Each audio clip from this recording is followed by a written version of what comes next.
She was my maid of honor. He was my forever. I walked in on them laughing in my bed like I didn't exist. They said, "It just happened." I said nothing, just left. A year later, she applied to my company. He came back begging. I replied to both with something they didn't expect. It was Myra who picked the florist, who stayed up with me on FaceTime the night before my final dress fitting, who cried when I asked her to be my maid of honor. We met in college, same floor, same energy, same everything. She was the type to memorize my coffee order without asking. I was the one who held her hair back after too many shots on her birthday. 12 years of shared calendars, group chats, inside jokes. We knew each other's parents, passwords, patterns. When I told her about Daniel, she said, "You look at him like he built the sky." She meant it as a compliment. I told her everything about the first kiss, the way he made pasta from scratch on our second date, the way he listened when I spoke like I was saying something worth remembering. She never rolled her eyes. She always asked for more. We spent weekends planning the wedding. She helped me choose ivory over white. She vetoed 4 dresses with too much lace and convinced me to wear my hair up even though I swore I never would.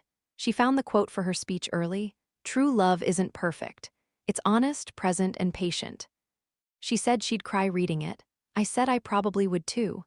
She was there for the big stuff when Daniel and I signed for the house, when I got the promotion at Finch and Green, when I found the venue that didn't smell like old carpet. She never missed a detail. When I asked her to come with me to the final walkthrough, she bilayed last minute. Said her mom had a doctor's appointment. I didn't ask twice. A week later, she showed up with takeout and wine. We sat on the living room floor and went over the seating chart for the 6th time. She teased me about my handwriting. I teased her about the guy she'd been flirting with at the gym. We laughed the way you only do when it's been years, the kind of laugh where history fills the gaps. When I asked her to handle the playlist for the rehearsal dinner, she smiled like she'd been waiting for the responsibility. "Don't worry," she said, "I've got you." And I believed her. We were supposed to get married in late September. A quiet outdoor ceremony, just under 100 people, small enough to feel personal, big enough to matter. We'd already signed the mortgage for the house in Brookhaven, 2 bedrooms, a little garden out back, walking distance to the weekend market. Daniel said it had good bones. I said it felt like a place where stories started. There wasn't a dramatic proposal, no viral moment. He just asked one night after dinner, barefoot in the kitchen, holding a ring box with a chipped corner. I said yes before he even finished the question. He laughed and said, "Let me be romantic at least for 30 seconds. I told him he didn't need to be. It wasn't fireworks and poems. It was morning coffee left on the nightstand, texts during long meetings, his hand on my lower back in crowded rooms. It was the way he never interrupted, the way he said, "Call your mom every Sunday," the way he asked how Myra was doing even when she wasn't in the room. It was steady. That was the word I used whenever people asked what it felt like to love him. Steady? I didn't mean boring, I meant safe. Predictable in the way good things are. I knew how he liked his eggs. He knew how I hated being kissed right after brushing my teeth. We had arguments, but they were soft. Logistics. Timing. Never cruel, never about character. We'd already started talking about kids, not in the immediate sense, but in that way people do when they believe their future is guaranteed. He once said he hoped our daughter got my mother's stubbornness and my laugh. I didn't correct him when he said our daughter. It felt natural, like a sentence we were always supposed to finish together. When work got busy, he was the one who made sure I ate. When I lost my job the year before, he covered rent without ever making me feel small. He didn't throw it back in my face. He didn't ask for anything in return, he just said, "We're a team." We had dinner with his parents every other Sunday. His mom would overcook the chicken, and his dad would ask if I was still doing that marketing thing. I'd glance at Daniel, and he'd squeeze my hand under the table. Afterward, we'd stop for gas station ice cream on the drive back and sit in the car listening to old music. I used to look at him in those moments and think, this is it. This is forever. I didn't see it coming, not even a hint. I wasn't supposed to be home that early. The client meeting in Midtown ran short, and traffic on the bridge was light for once. I remember glancing at the clock on my dash, 4:38, enough time to stop for wine. I'd promised Daniel we'd have a quiet dinner that night, no wedding talk. Just us. A reset. I'd even made reservations at that small Italian place he liked, the one where the waitstaff remembered his order. I parked outside the house, grabbed the bottle from the passenger seat, and left my heels in the car. I was tired. Just wanted to change, lie down for a bit before dinner. The front door was locked, which was strange. Daniel usually left it open if he was expecting me. I used my key, careful not to drop the wine. The living room lights were off. His shoes were by the door. His phone wasn't on the charger. And then I heard it. Laughter. Muted at first, muffled through walls. Then louder, familiar. I stopped halfway to the kitchen. Someone said something I couldn't make out, followed by another burst of laughter. The kind that fills a room, that shakes a bed. I stood there perfectly still, like movement would somehow change what I was hearing. Then I heard her name. Myra, stop. Then a sound I can't unhear. Then more laughter. My feet moved before I made the decision. Down the hallway, past the framed photo of us from our last trip to Charleston. Past the closed bathroom door. Past the tiny scratch on the wall we kept saying we'd paint over. The bedroom door was open. Not wide, just enough. The kind of open that says we weren't expecting company. I didn't speak. I didn't knock. I just pushed it open with the edge of my fingertips and stepped in. They didn't flinch. Daniel was on his back, propped up on one elbow. Myra was straddling him, laughing at something only the two of them understood. The blanket was barely covering them. Her bra was on the floor next to my side of the bed. My nightstand drawer was open. His hand was on her thigh. It was the way they looked at me that stuck. Not fear, not even guilt, just a slow, dawning awareness like I was the one intruding. Myra reached for the sheet like modesty suddenly mattered. Daniel blinked once, then looked away. No one moved to explain. No one scrambled. They just sat there, tangled in each other, in the bed I picked out, in the room with our engagement photos on the dresser. The silence dragged. Myra spoke first. "This isn't what it looks like." The sentence was absurd enough that I laughed. Just once, sharp, loud, like breaking glass in an empty hallway. Daniel swung his legs off the bed, grabbing a pair of boxers from the floor. He still hadn't looked me in the eye. "I thought you had a meeting," he said, as if that made it less real. Myra stood up slowly, wrapping the sheet around herself like she was the victim. It just happened," she stammered, like tripping and falling into my fiancé was a natural accident. They were waiting for something from me. Anger, screaming, tears. I gave them none. I looked around the room once. At the perfume I'd bought last week still sitting unopened on the vanity. The wedding checklist pinned to the corkboard. The calendar marked with final fittings and floral deliveries. Then I turned back toward the door. Daniel stepped forward. "Wait, just can we talk?" I walked past him. Myra called after me. "It wasn't planned, okay? It didn't mean." I kept walking. The hallway felt longer than usual. The carpet beneath my feet too soft. The wine bottle was still where I left it on the kitchen counter. I picked it up, walked out the front door, and didn't look back. They followed me outside. Myra was barefoot, still wrapped in the sheet, her hair a mess. Daniel had thrown on a t-shirt, but it was inside out. They looked ridiculous. Like children caught in a game they didn't understand. "It just happened," she repeated, this time with more urgency, like she needed me to believe it before I left. I didn't answer. Daniel jogged a few steps behind me as I reached the car. "Can we just talk? Please?" I turned to unlock the door. "I wasn't trying to hurt you," Myra said from the sidewalk, her voice cracking.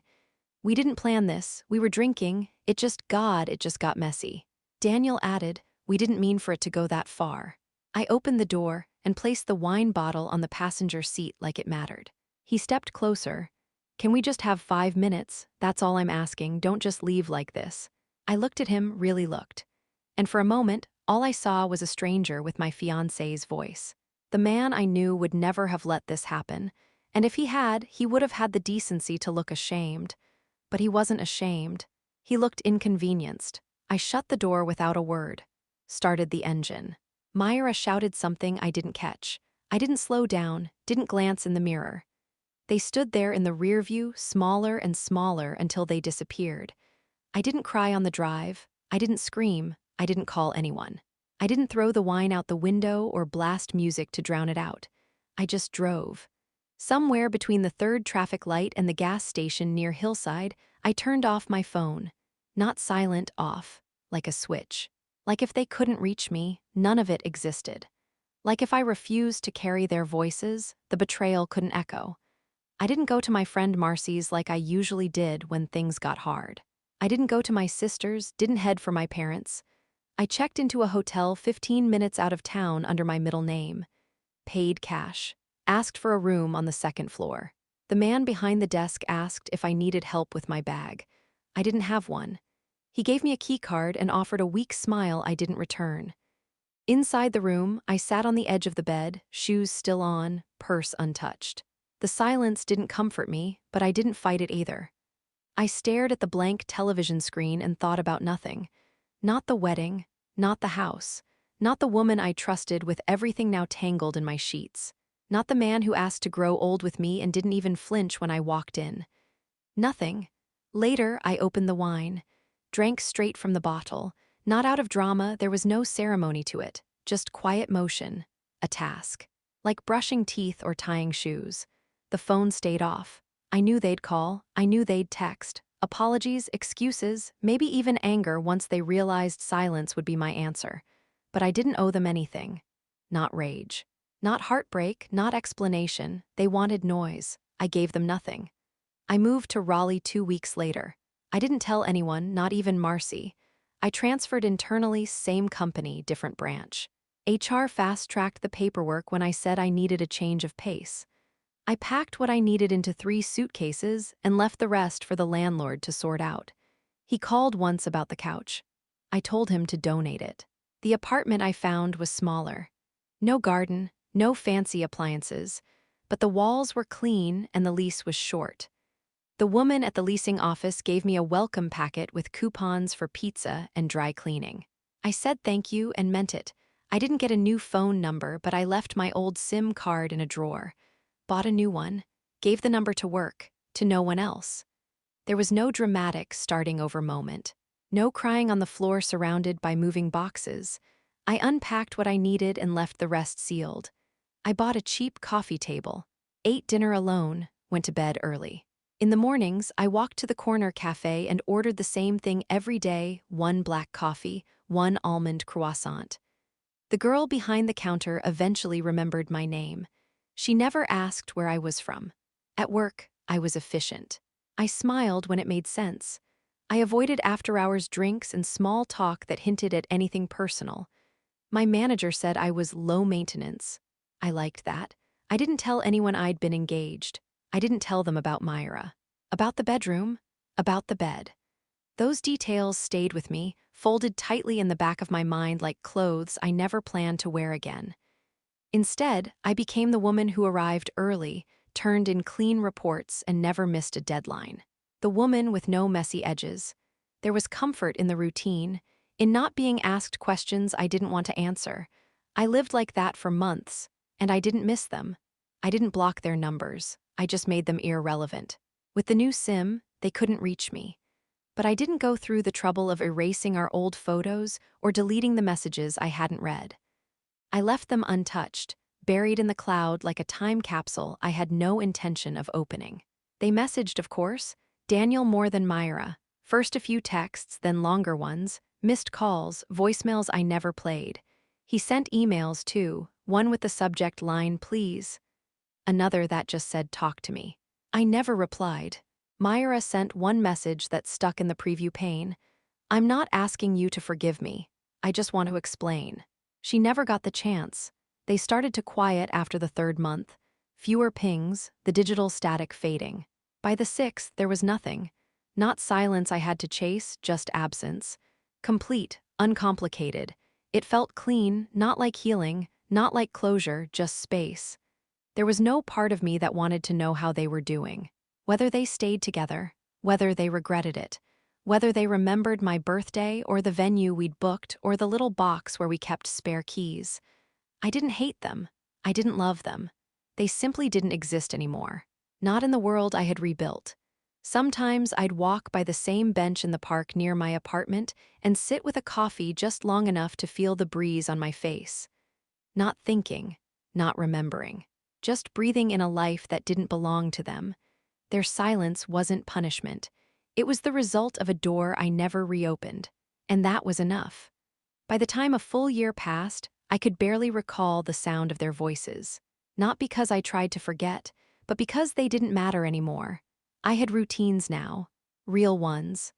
A grocery list taped to the fridge. A Friday night habit of streaming old thrillers with my phone on Do Not Disturb. A neighbor named Ellie who brought me sourdough on weekends and never asked about my past. A manager who praised my work without needing to know my story. There were moments that surprised me, like the first time I actually laughed, at a colleague's joke during lunch. Or when I caught myself humming while folding laundry, something I hadn't done since the move. Little slips of peace that arrived without announcement. I didn't talk about what happened, not because it was too painful, but because it wasn't relevant. The people in my life now only knew this version of me, not the woman planning a wedding, not the one who walked in on a scene that rewired her understanding of trust. Just the one who showed up, handled her work, and carried herself like someone with nothing left to prove. Sometimes I'd get coffee at a new place, try a pastry I hadn't heard of. Once, I signed up for a ceramics class just to pass the time. I wasn't good at it, but I liked the quiet, the mess that didn't need fixing. I started sleeping better, not every night, but enough. The nightmares stopped. The tension in my jaw relaxed. My reflection in the mirror began to look like a person instead of a performance. The strangest part of it all, no closure ceremony. No full circle moment. Just quiet mornings, warm coffee, and the growing realization that I'd made it out without needing to announce that I had.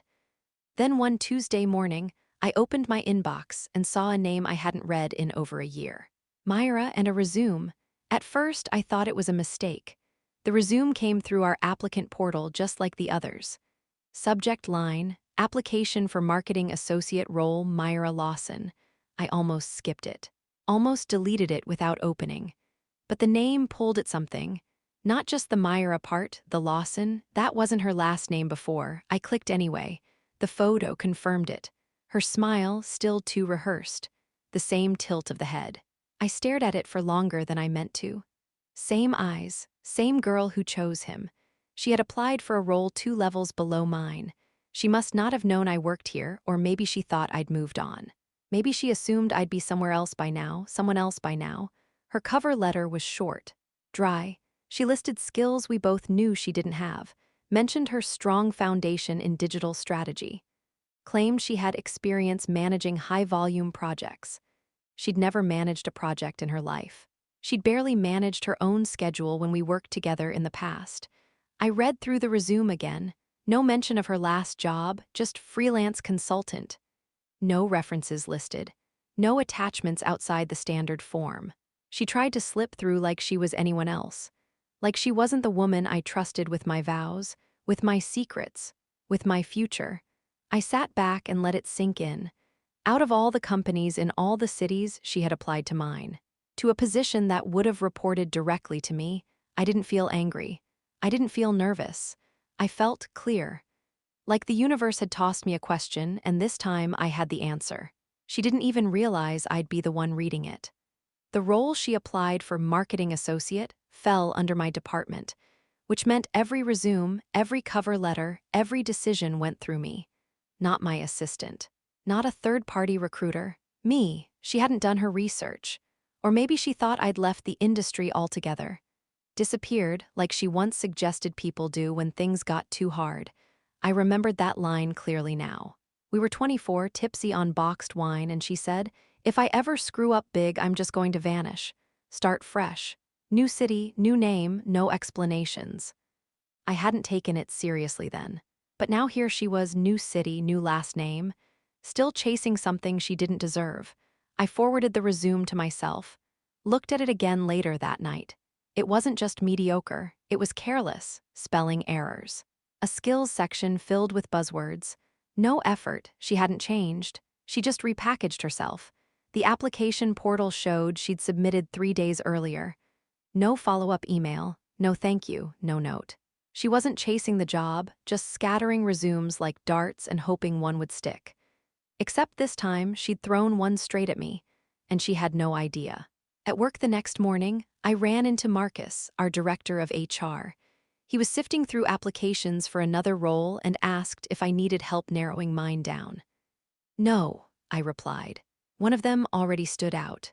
He didn't ask who, I didn't offer. I spent the rest of the day moving through meetings, checking performance decks, signing off on budget approvals. Myra's application sat in my inbox like a small, pulsing reminder of how far I'd come and how little she'd learned. I didn't rush a decision. I waited. Because now I had control. And she was about to remember exactly who I was. His message came that night, not an email, not a formal attempt, just a direct message on LinkedIn. The kind you send when you think enough time has passed to rewrite history. Hey, I know this might be out of the blues, but I've been thinking about you. I stared at the notification, unblinking. Daniel hadn't reached out in nearly 9 months.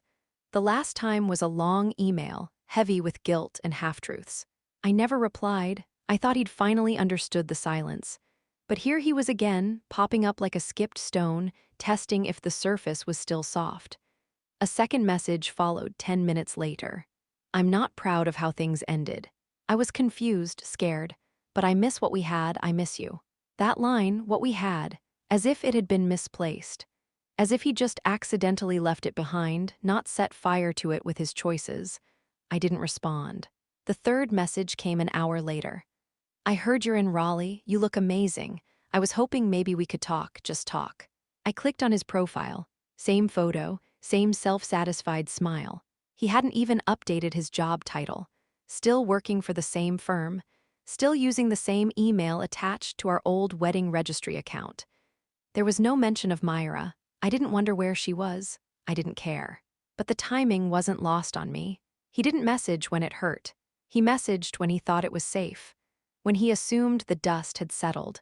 When he believed I might finally feel lonely enough to forget.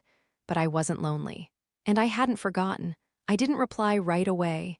Not because I needed time to think, but because I didn't. I let the messages sit. Not opened. Not acknowledged. Just left there, suspended in that quiet space where hope starts to rot. Daniel's little digital plea, floating in limbo while I went on with my week. I watered the plant on my balcony. The one that somehow survived me. I made lentil soup from scratch. I led a meeting that Friday where our team finally closed the 6-month campaign that had kept half the department working weekends. I even laughed when Rachel from Analytics made a joke about our shared caffeine dependency. Each task, each breath, proof that I didn't need to return to who I was when they broke me. I checked the message again on Sunday morning. Still unread, still waiting. I imagined him checking his screen. Watching for the scene stamp that never came, typing something, deleting it, wondering if I'd changed numbers, if I'd blocked him. If I still hated him, or worse, felt nothing at all. He wouldn't know which possibility hurt more. I let the silence stretch into Monday. Then Tuesday, then Wednesday. He didn't send another word, neither did Myra. She hadn't followed up on her application. No interview request, no clarifying email, just a resume in a stack of files she didn't know I controlled. They were waiting, both of them, in their own corners of regret. And I made them wait longer. I replied on a Thursday, not out of emotion, not out of timing, just because the moment felt right. I sat at my desk after a long meeting, reread Myra's resume, then opened Daniel's message thread. Both had left their hands open, waiting for something they didn't deserve. I gave it to them, not kindness, not cruelty, just the truth, delivered with precision. I started with her. The email was brief, direct. Subject: Application Review, Marketing Associate Role. Hi Myra, thank you for your interest in the Marketing Associate position at Alton & Royce. After careful review, we've decided to move forward with other candidates who more closely align with the expectations of the role and the values of our team. Wishing you the best in your search. Elise Morgan, Director, Brand Strategy. I waited a beat, then added one final line before hitting send. P.S. We don't hire liars, and we don't forget. No signature, no smile, just that. Then I turned to him. I didn't send a message through LinkedIn. I went to email. The same one he used to plan our honeymoon, the one still tied to joint accounts that were never fully closed. Subject line, you asked. Daniel, you miss me too late, you never really knew me. Elise. No hello, no regards, no space for misinterpretation. I hit send and closed the laptop. It was done, not dramatic, not vengeful, just done. Myra replied the next morning, one sentence. You didn't have to make it personal. That was it, no greeting, no punctuation at the end. Just that brittle little whimper pretending to be a protest. I didn't respond. Because it wasn't personal, not in the way she meant. I wasn't trying to humiliate her. I wasn't trying to settle a score, I was stating a fact. She lied, she betrayed. She applied to work under me without the decency to acknowledge it. She thought she could just slip past me. Rebrand. Disappear into a new office, a new title, a new version of herself where consequences didn't follow. But I remembered everything. She was the woman who held my dress while I peed during the venue walkthrough, who helped me practice my vows, who picked out my wedding lipstick. And then she was the woman in my bed with the man I was supposed to marry. She made it personal. All I did was return the energy. My email was clean, professional. It didn't include a threat. It didn't call her names. It didn't dig through the past. It was measured, sharp, controlled, a mirror, and like all mirrors, it only reflected what was already there. She never followed up. No second message, no apology, no attempt at revision, just silence. That part at least she got right. Daniel didn't reply, not right away, not with words. He read the message within minutes, the read receipt lit up like a flare. But hours passed, then a day, then two, nothing. Then, on the third night, he started typing. The email notification flashed at 11:12 p.m. I was in bed, phone face down, but I saw the subject line, I deserve that. And the preview, I thought maybe we could talk. I'm not asking to fix anything, I just want. It ended there. By the time I opened the thread, the message was gone, deleted. Nothing but his original message chain untouched, as if he'd thought better of it. Or worse, as if he realized he had nothing to say that I didn't already know. He tried once more 2 days later, just one sentence. Are you really never going to speak to me again? No greeting, no apology, just that. I didn't reply, not because I wanted to punish him, but because there was nothing left to discuss. He wasn't sorry when it happened. He didn't stop it. He didn't chase after me. And now, a year later, after all the damage was done, he wanted clarity. I'd already given it. You miss me too late, you never really knew me. I left the message on read. He never wrote again. And that said more than anything he could have typed. Neither of them replied again. Not Myra, not Daniel, no long explanations. No tearful last tries, no middle-of-the-night phone calls, just silence. Which was exactly what I expected. They weren't built for confrontation, not the real kind. Not the kind that requires honesty and humility. They preferred messes that could be rewritten. Drama that could be spun into misunderstanding. Betrayal softened into mistakes. But I didn't give them that. I gave them clarity. And that was something they didn't know how to answer. It didn't sting. It didn't sit heavy. It felt like watching two doors close that should have never been open in the first place. At work, the days went on. Projects launched. Campaigns hit targets. People came and went. The resume pile refreshed. Myra's application disappeared from the dashboard without fanfare. Just another name that didn't make it. Daniel's last message drifted further down my inbox. Buried beneath shipping confirmations, performance reports, and one very enthusiastic note from a colleague about team happy hour. I didn't reread his words. I didn't need to. Their silence wasn't confusing, it was consistent. And that was the final confirmation. Nothing had changed. They hadn't grown. They hadn't owned it. They'd simply waited for a crack in the door that never opened. I didn't hear from them again. And that was the loudest thing they ever said. A week later, Marcus from HR stopped by my office. He leaned against the doorframe, coffee in hand, half smiling like he always did when he was about to ask something slightly awkward. Quick question, he said, tapping his mug. That resume Myra Lawson. You marked her as a no, just curious what flagged her. Looked fine on paper. I didn't flinch. Poor fit, I replied calmly. Weak experience. Didn't align with what we're building here. He nodded, fair enough. Didn't push, didn't pry. That was the benefit of how I carried myself, professional, contained. I didn't let the mess bleed into the walls. I didn't weaponize my story or turn the office into a therapy circle. I handled what needed handling and moved on. Marcus left without another word, and that was that. No whispers, no gossip, no fallout. Myra's name disappeared into the same oblivion she'd tried to crawl out of. And no one around me ever knew why I said no. Because power doesn't need volume. It doesn't need revenge either. It just needs memory and a boundary that doesn't move once it's drawn. I didn't send follow-up emails. I didn't check if Daniel read the last thing I wrote. I didn't relive anything that no longer shaped me. I simply held the line and let the silence speak louder than they ever did. I didn't need revenge. That was the part no one ever believes. They expect stories like mine to end with spectacle, a public takedown, a shattered glass, a screaming match on the front lawn. But I didn't want to win. I wanted distance. I wanted clarity. I wanted to live in a life where I wasn't second-guessing my own instincts every time someone smiled too easily. And I got that. Peace came in the form of quiet mornings, black coffee, and emails that had nothing to do with them. It came in the rhythm of days that didn't revolve around apology or pain. It came in moments where I realized I hadn't thought about them at all. I didn't scroll their profiles. I didn't ask around.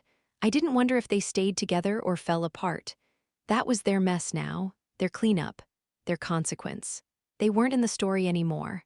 I was, and I'd made something better not out of spite, but out of survival.